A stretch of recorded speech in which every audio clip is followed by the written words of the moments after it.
Começa agora. Diálogos no Jardim das Oliveiras, com Alberto Almeida. Alô, alô, alô, amigo ouvinte da Rede Boa Nova de Rádio, telespectador da TV Mundo Maior. Gratidão, gratidão, gratidão. Estamos juntos em mais um Diálogos no Jardim das Oliveiras com Alberto Almeida. Alberto Almeida, como é que você está, amigo? Tudo bem? Olá, amigo. Grande Damião. Estamos juntos aí novamente nesse encontro festivo, reflexivo, onde a gente faz proposições para estabelecer reflexões criativas, aumentar o número de dúvidas, trazer algumas respostas, enfim, para a luz do pensamento espírita, fazermos um mergulho na vida cotidiana. Opa, e esse mergulho na vida cotidiana tem aí um tema. Qual é o tema do programa de hoje, Alberto Almeida? Lei divina. Como fazer um atalho? É um questionamento. Opa, então a partir de agora, Alberto Almeida, falando de lei divina, como fazer um atalho? Alberto Almeida. Caríssimos amigos, nós sempre somos chamados a podermos fazer um caminho de subtrair distâncias quando elas estão demasiadamente grandes, numa tentativa de encurtamento, para podermos alcançar o objetivo almejado, subtraindo tempo, otimizando a nossa chegada, maximizando prazeres, plenitudes, gratificações. Todos nós fazemos isso. Ao invés de fazermos um curso, por exemplo, de 6 anos, procuramos fazer ele em 5. Ao invés de fazermos uma tese, por exemplo, de doutorado, retirado, graça, foi removido da chamada do PC, TV Mundo Maior. Aconteceu alguma coisa. Aconteceu não, Alberto Almeida, tá no ar, estamos juntos aqui, Alberto Almeida. Deu acho que alguma Eu saí coisinha só para aqui. você aí, mas Então. estávamos ouvindo você normalmente. Pode prosseguir. Então, ok. Alberto Almeida. Gratidão pela informação, então. Então, estávamos sinalizando que numa tese de doutorado, se podemos fazer em 3 anos e meio, o fazemos e não em 4. E assim se sucede com a necessidade de tentarmos encurtar distâncias e de alcançarmos os nossos objetivos com menos tempo e talvez também fazendo menos esforços ou poupando esforços para alocá-los em outras dimensões, em outras ocorrências, em outros trabalhos. Nós fazemos isso cotidianamente e procuramos fazer isso na vida. E quando nós nos retardamos, nós nos queixamos de que estamos muito lento, de que está muito longo e de que corremos o risco de sermos jubilados, por exemplo, numa universidade, que não conseguimos concluir aquilo a que nos propomos. Essa proposição, portanto, nos remete a sempre essa relação da conclusão de determinados trabalhos, alcançar determinados objetivos dentro de determinados tempos e gastando menos energia. Em síntese, é isso. Então, a pergunta que não quer calar é se podemos fazer, diante das leis divinas, diante das leis de amor, se podemos fazer um atalho. Será que cabe um atalho quando consideramos as leis de amor? Será que as leis de amor, as leis divinas, elas guardam dentro de si a possibilidade de um atalho? Lograremos fazê-lo? Como é que podemos fazer? É que nós temos uma compreensão da lei divina equivocada. A lei divina, ela sempre é aquela que se coloca de uma forma mais favorável. E não há como fazer atalhos. A lei divina, ela é você fazer o máximo num tempo menor de tempo, gastando a energia necessária para fazer aquele percurso. Não tem como, dentro da lei divina, encontrarmos um atalho, porque a lei divina é o espaço mais curto que podemos lograr alcançar entre aquilo que se deseja e o posto de chegada, a conclusão daquele projeto, daquela tarefa e a plenitude que vamos sentir. É quando nós nos afastamos dela é que experimentamos desvios. É ao contrário. A lei divina não comporta atalhos, mas nós podemos fazer desvios da lei divina. Podemos compará-la a um rio caudaloso. No centro do rio tem o canal. O canal é o lugar onde as embarcações navegam com maior potência, com maior velocidade, com maior rapidez e sem riscos de o calado do barco encalhar, porque ali há uma profundez no leito do rio, favorecendo então o curso da navegação com prontidão.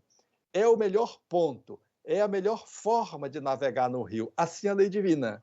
A lei divina é o canal no leito da vida que nos enseja experimentar uma possibilidade de avanço, de progresso e de alcançar os objetivos sem que precisemos encalhar, gastarmos muita energia, demorarmos demasiadamente.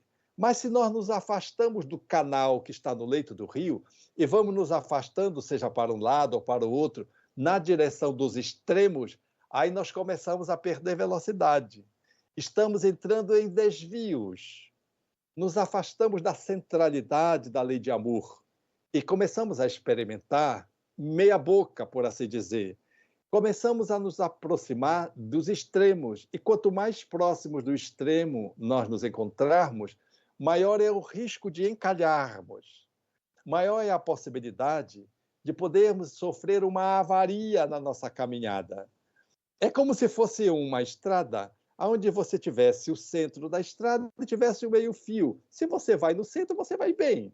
Mas se você descamba para um lado ou para o outro, você vai para o meio-fio e, além do meio-fio, você sofre um acidente dramático. Assim, na metáfora do rio, quando nós nos afastamos da centralidade do rio, corremos o risco de podermos ir para os extremos, encalharmos e ficarmos ali, encalhados, na beira de um rio, distante daquilo que é o canal. A lei divina é assim. No leito da vida, há um ponto, há um lugar aonde nós podemos nos mover com mais leveza, com mais suavidade, que Allan Kardec haveria de definir como o jugo suave, lembrando Jesus, e o fardo leve, lembrando Jesus. E Allan Kardec diz que o jugo suave e o fardo leve é a lei de amor, que nos enseja experimentar a gratificação de uma navegação, de uma viagem, de um percorrido, de uma jornada isenta de sofrimentos, rápida, plena, gratificadora, prazerosa, e cujo processo de alcance ao objetivo se faz de uma forma mais curta, mais imediata, em função de que a consciência está observando aquilo que a lei de amor propõe. Então, quando nós nos afastamos da lei de amor, nós entramos num desvio, entramos numa disfuncionalidade.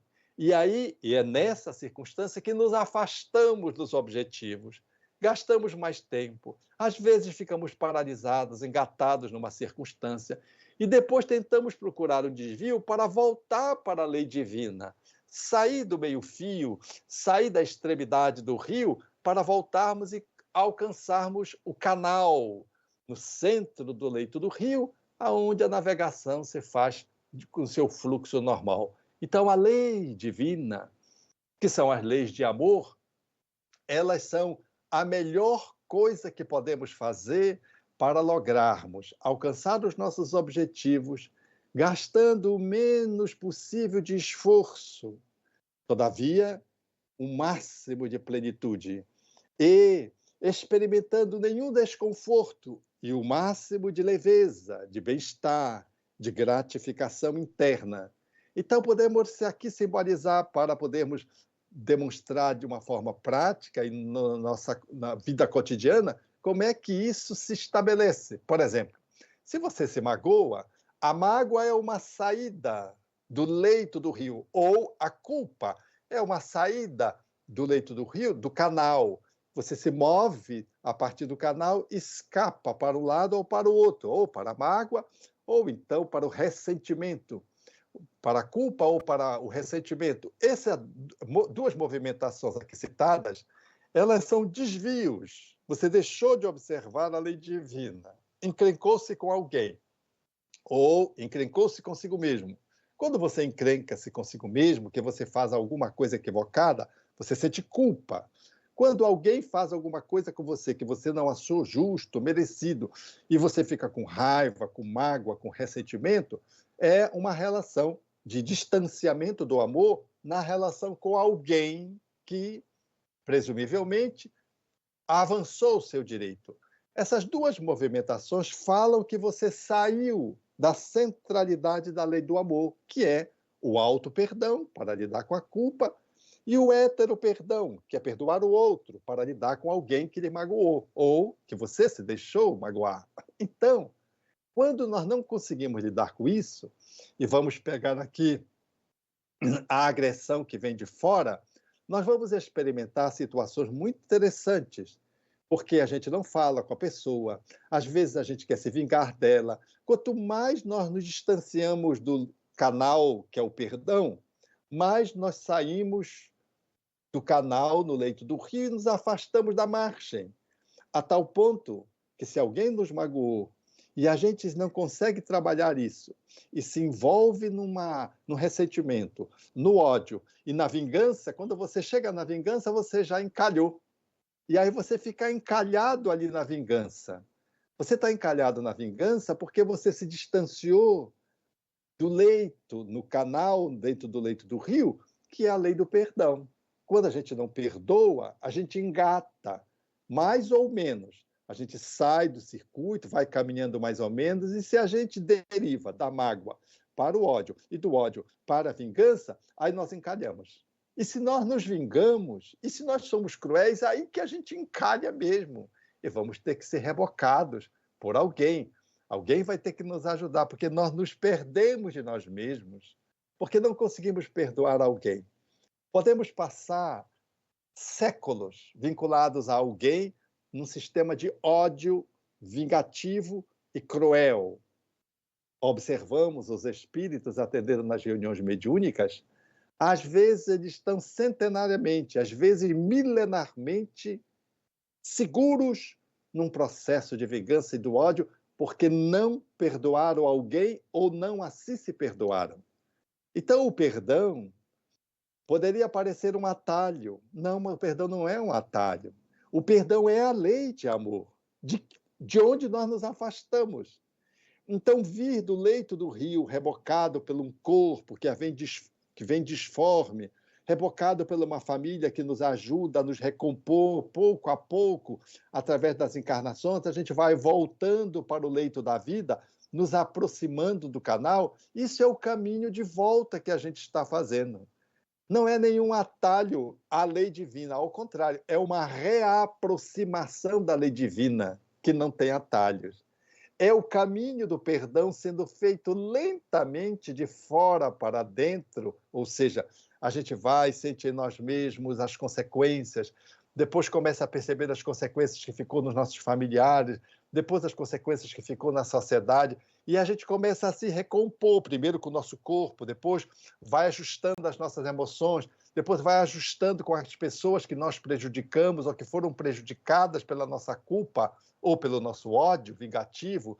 Depois a gente vai para a sociedade, contribuir com a sociedade que lesamos, porque quem se envolve na culpa ou no ódio lesa a sociedade com atitudes corruptoras, corruptas, lesa a sociedade com ideias pessimistas, inoculando no seio social atitudes discrepantes da civilidade, da solidariedade, da compaixão. Então, quando a gente vai voltando, nós vamos nos recuperando, nos aproximando dentro do leito da vida, para observar a lei de amor que está no centro, por assim dizer, desse canal da existência, e esse canal que vai nos conduzindo ao amor é o perdão, que aos poucos vai nos devolvendo o equilíbrio em relação ao nosso corpo, em relação às nossas emoções, em relação à nossa mente, em relação às nossas relações sociais, familiares, grupais e sociais mais distante, que é com a sociedade, que é uma relação coletiva com a sociedade, que se representa através dos vários grupos sociais. Então, o caminho que devemos empreender na vida é observar as leis de amor, para que possamos nos forrar ao distanciamento dela e a experimentarmos na sua não observação ou na inobservância dessas leis os desgastes, as dores, os sofrimentos que são desnecessários e tanto maiores quanto mais nós nos distanciamos do amor. Eu citei o perdão, mas pode ser qualquer virtude, porque as leis de amor, elas representam as virtudes, o conjunto de virtudes. Se pensarmos numa virtude, por exemplo, vamos pensar a paciência. Ser paciente requer que possamos ter uma amorosidade de nos ensejar, ter a ciência da paz no nosso comportamento, lidando com as demandas da vida. Se nos afastamos da paciência para a impaciência, nós vamos desenvolver ansiedade, vamos ter dificuldade de lidar com o filho, porque não temos paciência para ensiná-lo, para educá-lo, não vamos ter paciência para lidar com o esposo, com a esposa, não vamos ter paciência para lidar com o trânsito. E quanto mais impaciente a gente estiver, mais toxicamente ansiosos estaremos, mais explosivos poderemos nos apresentar na sociedade. Há pessoas que são tão impacientes que elas não conseguem nem sentar. Elas chegam no consultório médico, por exemplo, e não conseguem sentar esperando entrar. E às vezes tem que esperar 15 minutos, às vezes meia hora, às vezes mais, dependendo do lugar, da quantidade de pessoas que estão para serem atendidas, ou do retardamento de um atendimento. Enfim, ela precisa sentar, mas ela não senta, ou ela senta, levanta, impacientemente para ser atendida. E quando entra, já entra gastada, depois de tratar mal os secretários, os atendentes, vai com o profissional já aborrecida, porque a sua impaciência lhe contaminou, lhe envenenou o comportamento naquele espaço profissional. Depois, quando sendo atendida, e às vezes é mal atendida porque entra mal, e às vezes se indispõe com o profissional, às vezes não só reclamou na sala de espera, mas também quando está sendo atendida pelo profissional, quando sai daquele atendimento, impacientemente, contaminada, envenenada, vai para o estacionamento, para o ônibus, para o metrô, e também ali, quaisquer pessoas que cruzaram o seu caminho e que lhe esbarrarem, ou que cruzarem a sua frente de forma desatenta, será capaz de gerar um conflito físico, pela impaciência que gerou ansiedade, que gerou raiva, e que gera, naquele momento, um esforço físico contra alguém que você acha que pisou no seu pé de propósito, ou que cruzou à sua frente no trânsito, fazendo uma movimentação inadequada, lhe trancando, e você fica aborrecido, e o outro não prestou atenção, tem uma dificuldade ali na circunstancial dentro do automóvel, enfim, qualquer outro problema que possa ter advindo, não foi necessariamente uma fechada proposital, mas você já sai para perseguir a outra pessoa, tudo movido pela uma impaciência, que foi resultada lá de um atendimento médico que retardou ou que tardou 30 minutos. Você se indispôs com a secretária, se indispôs com o profissional que atendeu você, se dispôs quando você saiu do espaço no ambiente no coletivo ou do seu carro próprio, particular, e desses desdobramentos, quando você chegar em casa, coitada da esposa, do esposo, ou dos filhos, ou dos animais que moram com você.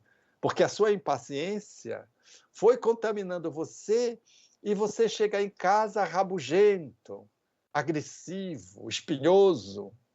E aquilo não é só naquele dia, e você repete os outros dias porque você é uma pessoa impaciente. Você não tem a ciência da paz.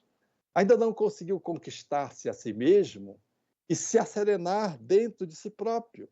e apresenta um comportamento que é um comportamento abusivo em relação a si mesmo, mostrando um certo desequilíbrio, porque se afastou da observância das leis de amor, manifesta através da paciência, que é uma das expressões do amor.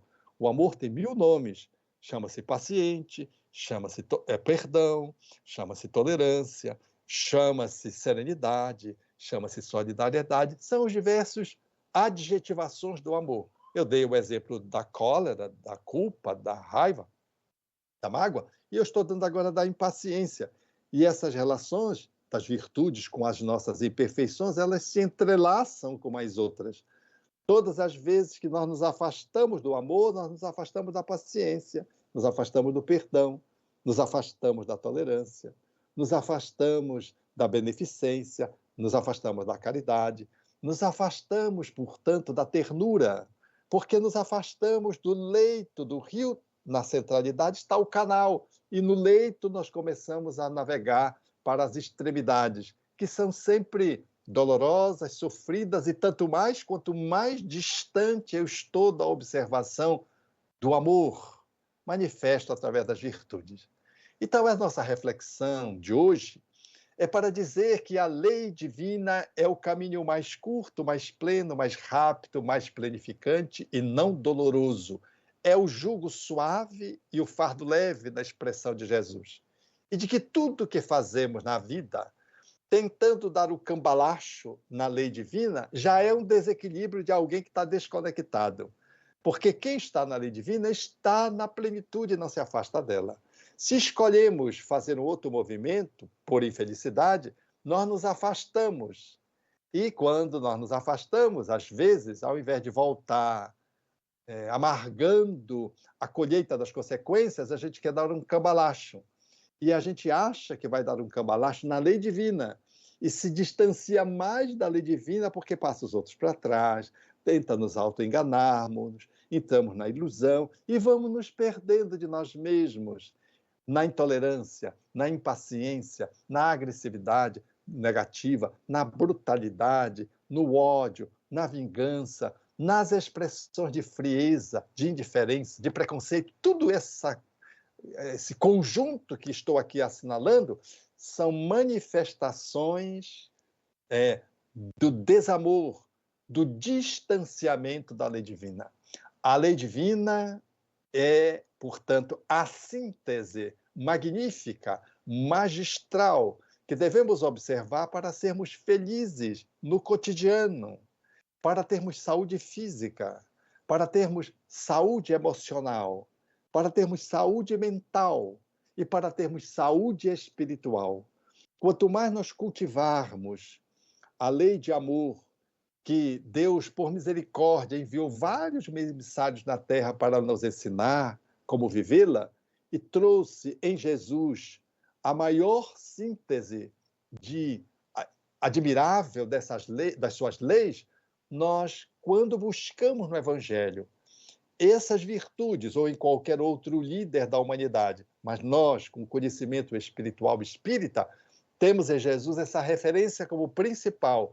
Quando nós conseguimos olhar para Jesus através do seu comportamento, nós temos nele a performance do exercício do amor, daquele que andou no canal da luminosidade, no leito da existência, e que nos proporcionou o exemplo de como deveríamos nos comportar. Porque foi Jesus o homem mais pleno, mais perfeito, mais incomparável que a Terra já conheceu.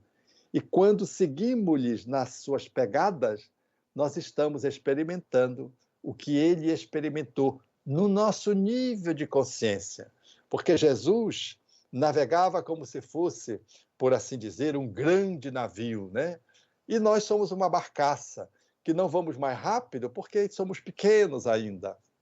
Mas estamos no caminho de aumentarmos da barquinha para um veleiro, do veleiro na direção daquilo que seria esse portentoso navio, que será capaz de se deslocar com grande capacidade e, se deslocando no seio das águas, podermos levar, nos conduzir ao regaço do Pai, simbolicamente falando. Assim sendo, a lei divina não comporta de modo algum atalhos. Ela é o melhor, o maior e o mais pleno jeito de você caminhar na vida, experimentando felicidade e paz. É aquilo, né, Alberto Almeida? A gente tem aí nessa existência tantas e tantas oportunidades, como você mesmo estava dizendo, para a prática do amor, para a prática da caridade, para a prática do perdão. E aí aquilo, né, a gente para e fica, vai ter um jeitinho para com a lei divina. Tem jeitinho não, é colocar em prática aquilo que há 2000 anos Jesus nos ensinou, né, Alberto Almeida? É isso mesmo. Jesus nos ensinou para que não ficássemos órfãos perante Deus. Porque uma coisa é eu mostrar como é que se faz um caminho num mapa, um mapa geográfico que nos traduza a movimentação na Terra, o percurso que devemos fazer, ou um mapa náutico que mostre como é que eu devo me deslocar nas águas. E outra coisa é alguém capitanear essa jornada, demonstrando como é que se faz. Não só mostrar o mapa, mas demonstrar-nos pelo exemplo. Então, a figura de Jesus foi, na história da humanidade, o espírito de maior envergadura espiritual que tivemos na Terra, para demonstrar como nós devemos nos lidar com as nossas encrencas ou com os nossos desafios. Então, Jesus esteve conosco, em família primeiro, e depois também numa convivência pública, para nos ensinar a lidar com o irmão, lidar com as crianças, lidar com os idosos, lidar com os diferentes, lidar com os doentes, lidar com as autoridades, lidar com, enfim, toda uma demanda social que surge, que são as demandas humanas, que nos suscitam o percurso do processo iluminativo. Jesus foi o espírito de maior luminosidade que a Terra já conheceu. E ele veio fazer isso para demonstrar-nos que é possível fazer esse périplo, é possível fazer esse caminho que ele fez e que está demonstrado pelas leis divinas, e ele, observando as leis divinas, demonstrou que era exequível fazer esse percurso. Então, nós, aqueles que nos caracterizamos como cristãos, mas mesmo os não cristãos que seguem Buda, que seguem Krishna, Mao Tse, Confúcio, todos esses que são adeptos desses grandes homens, naturalmente têm no exemplo deles um jeito de poder fazer esse percurso. Tem, por assim dizer, aquele que nos conduz, o agente condutor dos nossos passos e das nossas vidas. Temos, na perspectiva da cristandade, a figura de Jesus, portanto, como sendo o espírito mais perfeito que a humanidade já conheceu, para fazer essa trajetória, a fim de que possamos dizer: é possível fazer. Ele fez. E como ele, outros tantos depois dele começaram a fazer igualmente, caracterizando que é possível enfrentar a traição, que é possível enfrentar a agressividade, que é possível enfrentar a indiferença, que é possível enfrentar o preconceito, que é possível enfrentar a doença psicológica, física, espiritual, porque todas elas fizeram parte da convivência de Jesus na Terra com a humanidade. E todas elas, Jesus demonstrou o jeito que deveríamos acionar os nossos potenciais a fim de poder fazer o manejo com essas estruturas disfuncionais que a humanidade apresenta, fazendo da nossa parte o contato com elas e trazendo a iluminação possível, iluminando-nos e iluminando aqueles com os quais nós entramos em contato. Os doentes físicos, emocionais, mentais, ou espirituais ou sociais, porque tem as patologias, os transtornos, os adoecimentos em todos esses níveis, desde o físico até o espiritual ou até o social. E Jesus viveu tudo isso. A relação com os espíritos, a relação com conflitos ideológicos mesquinhos da época que visavam apenas o poder, a expropriação, o domínio, o silêncio, o cerceamento das pessoas, das liberdades, dos seus seus interesses sagrados. Tudo isso aconteceu com Jesus. Mas também aqueles que estavam leprosos, os que estavam cegos, os que estavam paralíticos, os que fisicamente tinham deficiências. E ele, conosco, demonstrando que a lei divina era o melhor caminho, por exemplo, ao curar o paralítico, disse: vai e não tornes a errar para que não te aconteça coisa pior. Dizendo àquele enfermo de que ele deveria manter o alinhamento com as leis de amor para não voltar a adoecer, porque ele adoeceu porque se distanciou das leis de amor e que poderia ter adoecido pior.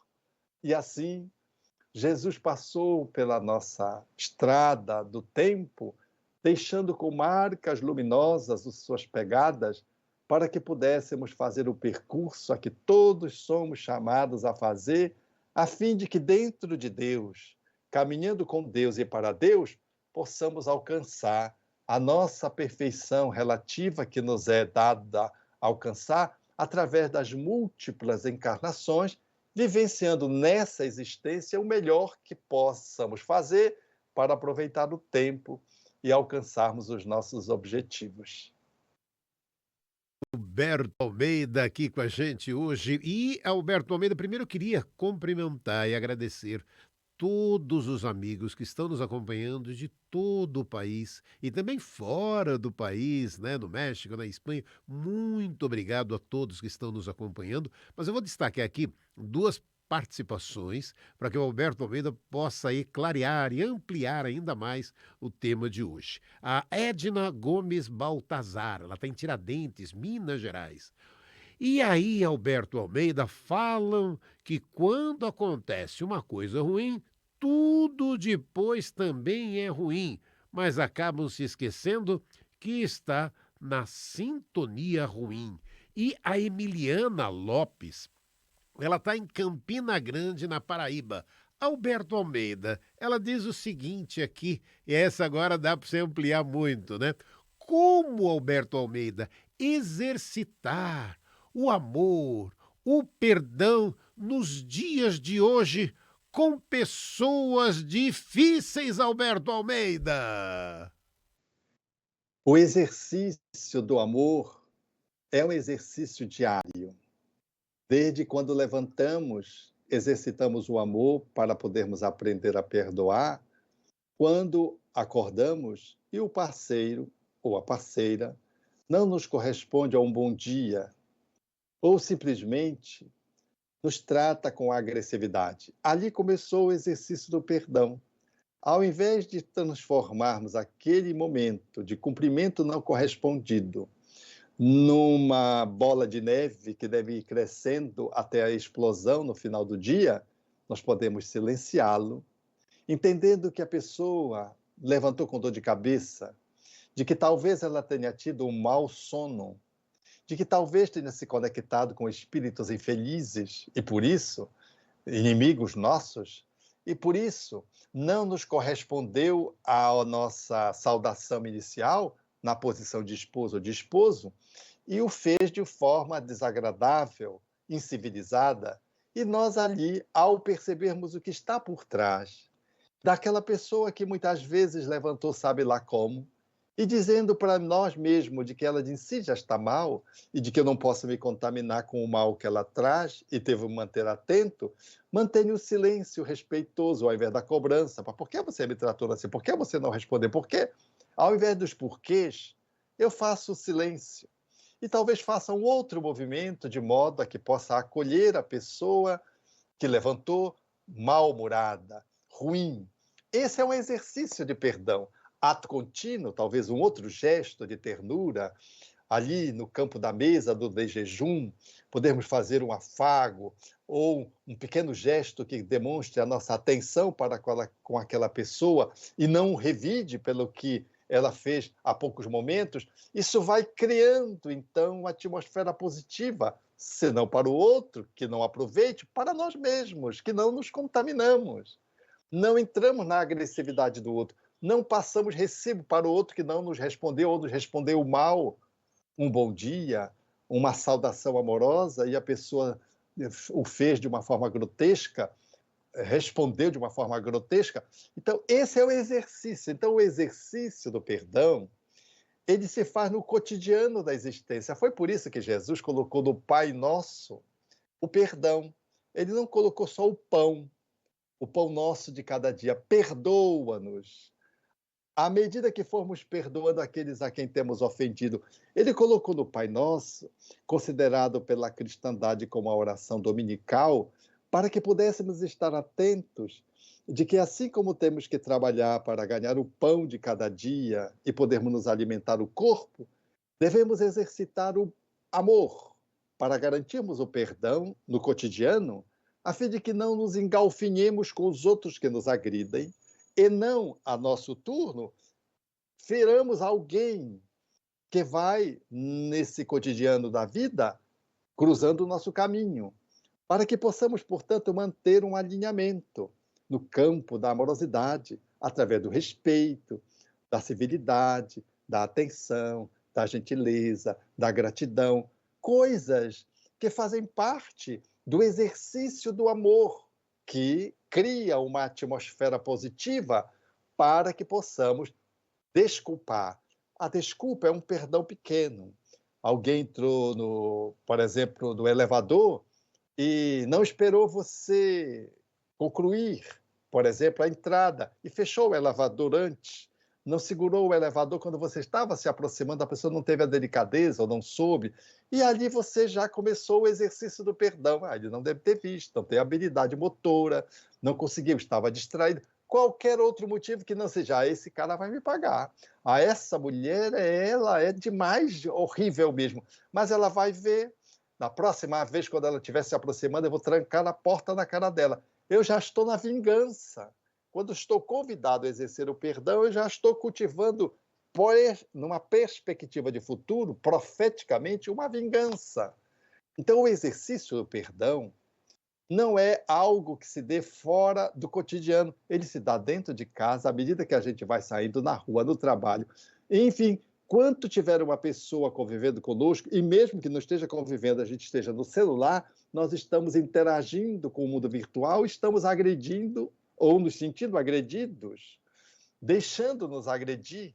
Então, é nessa oportunidade que nós vamos treinando o perdão, para que esse perdão vá se avolumando na nossa alma e vá possibilitando aos nossos corações fazer o enfrentamento de situações mais pontuais, mais difíceis, que são situações que não acontecem todo dia, tipo um assalto, uma traição, uma agressão física, que acontece na vida de todos. Às vezes, um desemprego por perseguição política, ideológica, ou então uma manifestação agressiva de preconceito publicamente. Enfim, situações mais agressivas, mais pontuais, que acontecem no cotidiano, na praça, no clube esportivo, no campo de futebol, ou mesmo na via pública, e que precisamos aprender a lidar, porque são situações dramáticas, o sequestro relâmpago, por exemplo, ou então um acidente que lese um ente querido nosso de forma mais ou menos grave, ou leve à desencarnação. Aí são as necessidades que se apresentam maiores no campo do status do perdão. E se nós não estivermos exercitando esse perdão no cotidiano, nós, quando chegarmos a vivenciar essa experiência, nós não conseguiremos lograr perdoar os outros ou perdoarmos, porque às vezes somos nós quem protagonizamos o acidente, avançamos uma preferencial por desatenção, porque o remédio que tomamos interferiu na nossa direção e nós não dávamos conta de que ele poderia interferir, interferiu, por algum motivo. Você atravessou uma preferencial e causou um acidente fatal para a vítima do outro automóvel, ou para um viandante que vinha atravessando justo na sua faixa, e você cometeu, portanto, um delito, uma infração, um homicídio, e precisa lidar judicialmente, legalmente e interiormente. O perdão externo vai fazer com que a legislação humana proporcione o jeito de você pagar aquela lesão. Às vezes pecuniariamente, às vezes com serviço prestado, às vezes com cárcere. E, às vezes, ao lado dessa cobrança legal, judicial, você precisa, dentro de você, fazer dentro de si o trabalho do auto-perdão. Porque, às vezes, a justiça pune você, mas você não consegue se perdoar. Você já cumpriu a pena, já pagou o que tinha que pagar, no entanto, dentro da consciência, você ainda não se perdoou. Mas você não se perdoou porque você não se habituou a se perdoar no cotidiano da vida.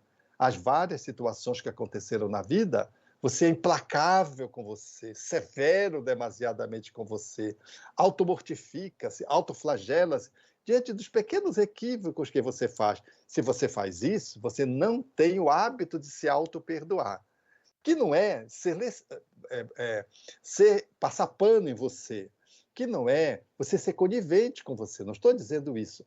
Eu estou dizendo o auto-perdão sincero, verdadeiro, autêntico, de alguém que, caindo em si, dá-se conta que errou, repara o mal feito e se sente livre com a construção daquele aprendizado que aquela situação pôde lhe proporcionar. Eu estou falando, portanto, das pessoas que, depois de pagarem as consequências do que fizeram, continuam se sentindo culpadas.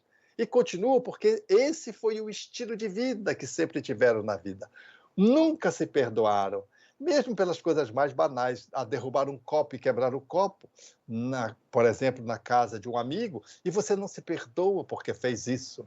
Ou então porque disse uma palavra que o outro se sentiu ofendido, lhe agrediu, e você não consegue se perdoar porque usou uma palavra que foi tomada no sentido pejorativo pelo outro, ou você usou no sentido pejorativo, uma piada de mau gosto em determinado momento.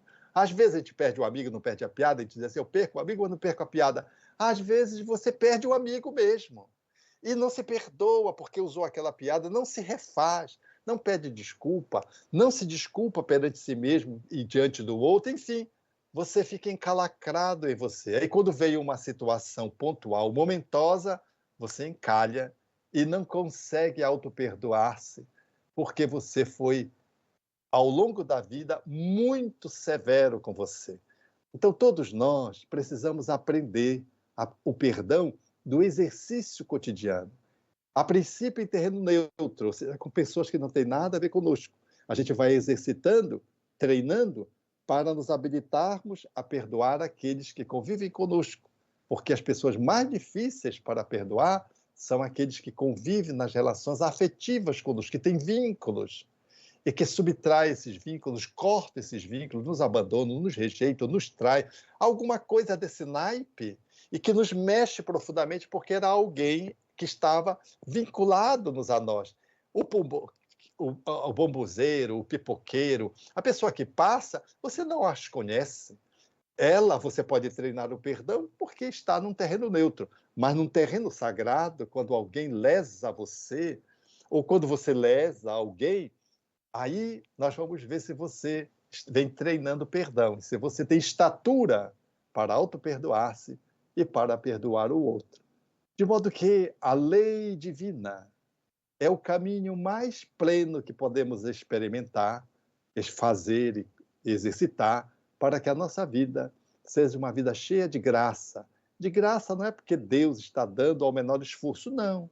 É porque estamos fazendo os esforços correspondentes para que a nossa iluminação possa se dar, queimando combustível através da escolha e do esforço próprio para que a luz se acenda como se fosse uma lamparina.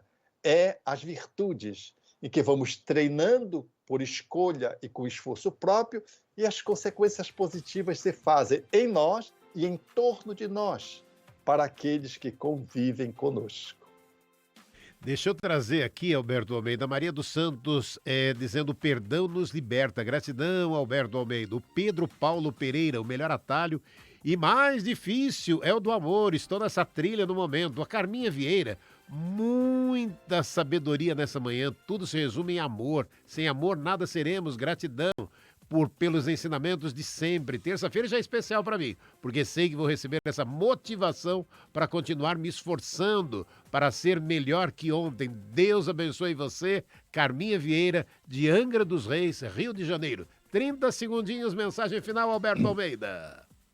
Então, exercitamos andar dentro do leito da vida, no canal do amor, no canal da iluminação, ensaiando, manter-se nele. Quando nos afastarmos, sentiremos um pequeno desconforto, como sinalização que deveremos voltar para o centro, na observância do que Deus, através das suas leis físicas e morais, nos enseja na observância para que possamos ser felizes dia após dia. Este é Alberto Almeida, aqui mais um Diálogos no Jardim das Oliveiras, que voltamos na próxima semana. Um grande abraço. Tchau, gente.